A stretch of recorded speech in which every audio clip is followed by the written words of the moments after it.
Tengo en la línea un queridísimo amigo y además muy admirado, economista de HSBC México.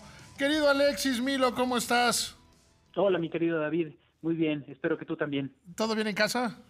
Todo bien, aquí de cuarentena. Mira, nada más que nos vuelvan a regañar porque terminan todos llenos de lodo y ya lo hicimos. Exactamente. ¿A qué tiempos aquellos? Oye, la economía, ¿cómo se ve desde HSBC? ¿Cómo la ves tú? Pues mira, obviamente, al igual que el consenso, estamos anticipando que la actividad económica pues va a tener una caída fuerte este año. Algo que es muy sorprendente es que los primeros datos que teníamos para enero y febrero, y estaríamos por confirmarlo esta semana, muestran que la economía ya estaba cayendo incluso antes de que llegara la epidemia del coronavirus. ¿Sí? Sí, En o sea, el enero y IGAE febrero, trae una caída de 1.6% acumulado, ¿no? exactamente, y esperaríamos que el número de marzo, que complementa el primer trimestre del año, lo cual vamos a saber el día 30 de este mes, Ujú, pues ujú. confirme que ya la economía mexicana venía cayendo. Ahora, en este contexto todavía pega el coronavirus y pues obviamente el impacto sobre la actividad económica es muy fuerte. Nosotros esperaríamos que el segundo trimestre del año tuviera también una caída muy fuerte, tanto por la parte manufacturera, porque pues obviamente en reacción a lo que sucede en la economía de Estados Unidos, como también por el sector servicios, por las distanciamiento social que buscan proteger a la población, al mismo tiempo pues generan un impacto muy negativo en la actividad de servicios, la actividad comercial. A ver, la pregunta que ahora todo mundo me hace es, ¿cuándo vamos a empezar a salir de esto? Mira, hay mucha incertidumbre en todo el mundo porque pues no sabemos exactamente cuándo y dure la curva de contagio, ¿no? En algunos lugares como China ya estamos viendo pues que la curva viene para abajo, en otros países como Estados Unidos hemos visto ya un aplanamiento de la curva que permitirían sugerir, y ese es nuestro escenario central, que para junio podríamos empezar a ver una recuperación gradual de la actividad económica. Pero eso, pues obviamente hay mucha incertidumbre. Yo te diría, si Si tú yo ves te los dijera pronósticos, que el punto más alto, porque tengo información de la Secretaría de Salud, ajá, llegará alrededor del 8 de mayo, ok, ¿cuándo empezaríamos a salir con ese escenario? pues entonces yo esperaría, bajo ese escenario, que para finales de mayo digamos, terminara el proceso o el estado de exclusión que tiene la autoridad sanitaria y que por lo tanto se empezara a abrir la actividad económica en junio y que por lo tanto en el siguiente trimestre, en el tercer trimestre del año ya tuviéramos una recuperación. Te diría que ese escenario que tú planteas es el central de la mayoría de los pronósticos de crecimiento que suponen ya una recuperación en el segundo semestre del año. Yo creo que la recuperación vendría como por ahí del tercer trimestre, pero esa es mi opinión. No, exactamente. Esperaríamos que en el tercer trimestre No, ya tuviéramos perdón, tasas de quise decir crecimiento en el positivas. último trimestre, en el último trimestre. Bueno, mira, para que haya recuperación previos al virus, yo creo que deberíamos ver todavía más tiempo. Ajá, ajá. Esta es una caída muy fuerte de la actividad económica. Esperaríamos que la economía el próximo año creciera al menos un 3%, pero obviamente eso nos seguiría poniendo por debajo de los niveles vistos al cierre del 2019. Entonces, esto es un tema que todavía da para largo. A ver, desde el punto de vista de HSBC, ¿cuánto estiman la caída de la economía este año? Mira, tenemos actualmente un pronóstico de entre 4 y 5% de caída este año. Sin embargo, te diría que lo que estamos viendo es que la epidemia ha tenido un impacto económico más severo a lo que se anticipaba, sobre todo en Estados Unidos, y por otro lado, es posible, como discutíamos hace un segundo, que tuviera una mayor duración este bache económico por el que estamos pasando. Por lo tanto, te diría, como decimos los economistas, los riesgos de nuestro pronóstico son a la baja y yo me inclinaría a pensar que quizá la contracción económica va a ser mayor a este rango que te acabo de mencionar.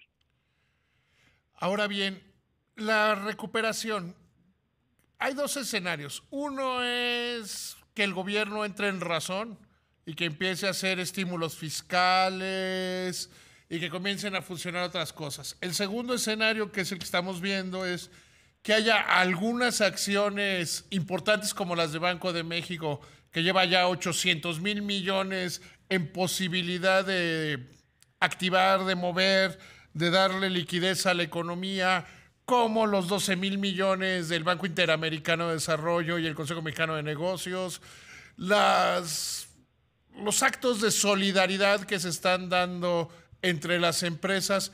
¿Cuál sería en cualquiera de esos dos escenarios, o en los dos escenarios, la recuperación y los tiempos? Mira, existe ya un programa del gobierno vía la política fiscal, pues para apoyar a la actividad económica dirigida sobre todo pues a los estratos de menor ingreso. Creemos que ese es un enfoque adecuado. Probablemente lo que veremos más adelante medidas para apoyar directamente a empresas, sobre todo para que no haya una caída fuerte en el empleo formal, es un poco como lo vemos. La verdad es que en este contexto, pues las medidas anunciadas por el Banco de México pues son muy buenas. O sea, estaríamos hablando de que la parte fiscal más la parte del Banco de México, estamos hablando de casi 4% del PIB, lo cual hace que el programa de apoyo en México no sea tan pequeño, ¿no? Sea un programa que, pues como proporción del tamaño de la economía, se defiende.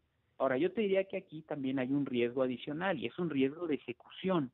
Es un riesgo por el lado fiscal de ejecución del gasto, de que los programas, de que los apoyos, pues de alguna manera se canalicen de una forma efectiva en que llegan rápido realmente para prevenir la caída de empleo y la caída en la actividad económica. Y por otro lado también, de parte del lado del Banco de México, que estos dos medidas que a mí me parecen las más importantes, que son dar recursos frescos a la banca y garantías para dar mayor crédito, pues que de alguna manera estos programas se impulsen rápidamente para que estos recursos lleguen rápido a la economía.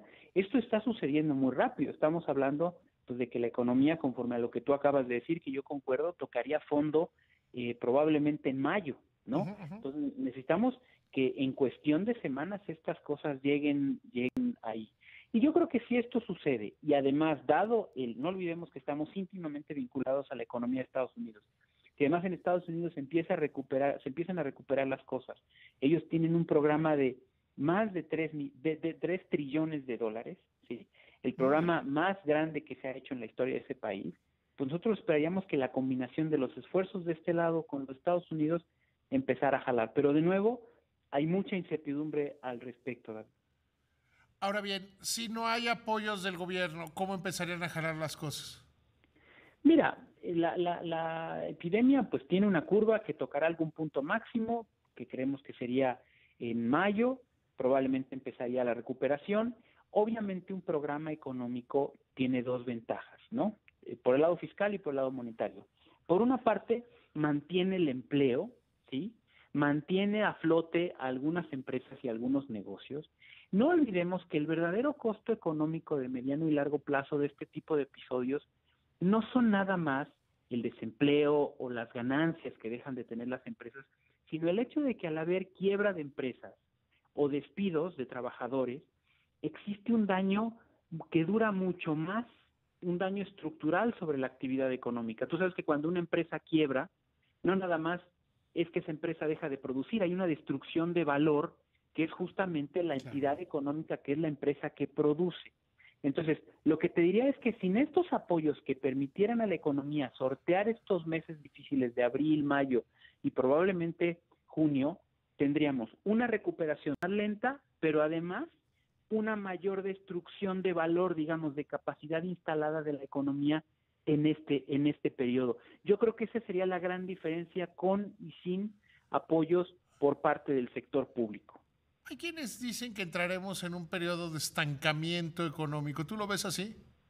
De hecho, hay Mira, algunos que dicen que va a ser esta inflación.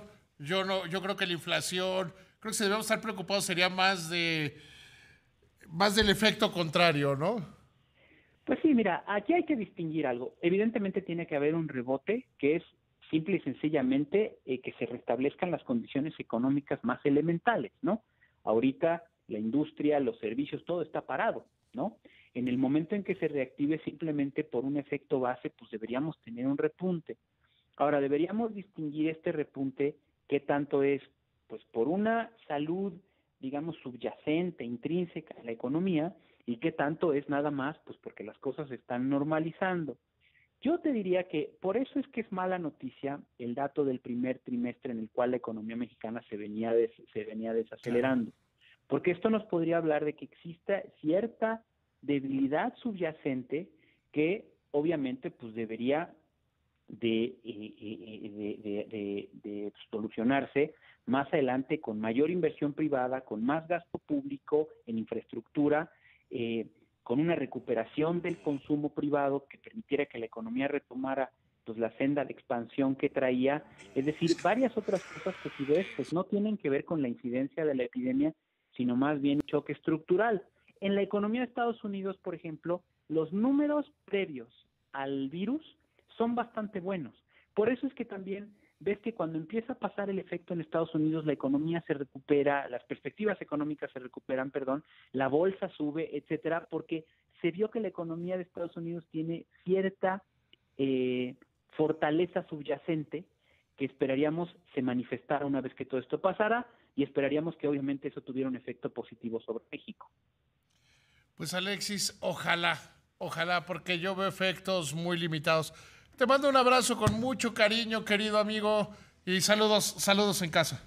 Gracias, querido David, un abrazo, suerte.